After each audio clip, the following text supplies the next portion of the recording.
So dive a little bit into making a sale. But like, what would be the process for someone to really be able to get in and do a sale correctly?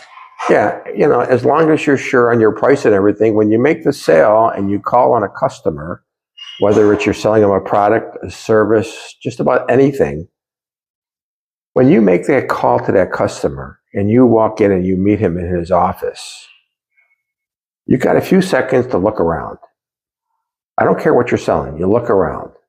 Is there a fish on the wall? He must be a fisherman. Does he have a picture of him and his wife and the kids? He's got kids. He's married. Okay. If he's got two little boys and one of them is wearing a baseball cap, they're into baseball. So it gives you a little bit. You start talking your pitch. You say, to give yourself a little breathing room in there. Geez, my kid used to play baseball. Well, how old is he? Now, what that does is it diverts him from peering into what you're doing, and it focuses him on himself. And the best thing you can do for a buyer is to have him focusing on himself, talking about himself, because all of a sudden it breaks down the walls. And then you bring them back around to talking about what you want to talk about. Right. But now you've established a common ground. And whether you think it's a common, I know companies, and this probably is horrible, that work for big corporations. Before they would send their salesmen in, they would do a background check. They would see what their financial situation was.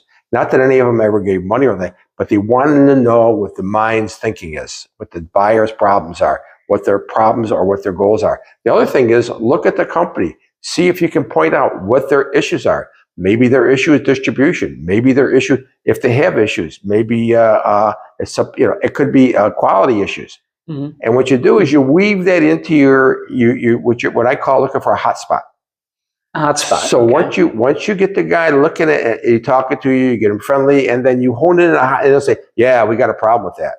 Now he'll tell you that because now his defenses are down because you talked about his kid playing baseball. It sounds ridiculous, but it's absolutely the way you do that and the way you approach your buyer.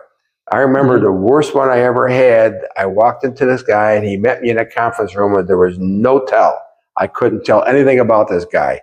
It was horrible because I couldn't figure out, and I made my pitch. And as I remember, I didn't make the sale actually, but the point is that I had no tell. So I used to feel that if I got in there and I was there for more than 10 minutes, my chances of making a sale were very good because now I got inside and I'm talking to him as another person. I used to sell in the restaurants. If they let me come in the back door, I used to tell myself that's 90% of the problem. They're willing to talk to you. So I obviously said something to them in the front to trigger, oh, okay.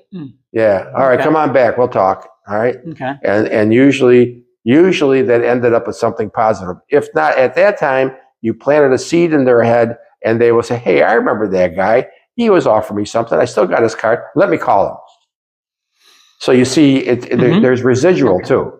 Oh, okay, right. Something that people might remember. Yeah, right. So you got all those reasons. And then, every now and then I used to do, even if I didn't do business with him, I'd call him and say, hey, my son, I was thinking about you. How's your son doing? Okay. With baseball. Oh, okay. Because that was something you picked up. Yeah, not that I didn't sell him anything and I'm not trying to sell anything, okay? Now, believe it or not, he'd call me back. He said, we got an opportunity here. Why don't you come in? Bingo. Interesting. Would there be a subject that maybe you would stay away from? If you walk in, there's no indicators here. Okay, what do I make sure I don't bring up? Well, you can't, obviously, nothing sexual, nothing that, if you don't see a picture of his family, if you don't see a picture of his wife, maybe his divorce, and there's but you look around the room, they never put things up in the room that they don't want to talk about. Maybe it's an award he won. Okay. Maybe he was Man of the Year at United Way or something, Oh, great award. Yeah, I've been on, so, oh yeah, and you don't even have to know the thing that he's won. You just have to be able to talk about it, educated enough to get him started to talk about it. And that's how you break down the buyer. It's something that you have to learn to do. And once in a while it doesn't work, but for the most part it does work. And the whole idea of it is to develop a relationship so that he remembers you. I always used to tell people, you want it where when he needs something, you're on speed dial. He calls you first. Then you accomplish what you wanted to do. And that's about it. But that's how you start.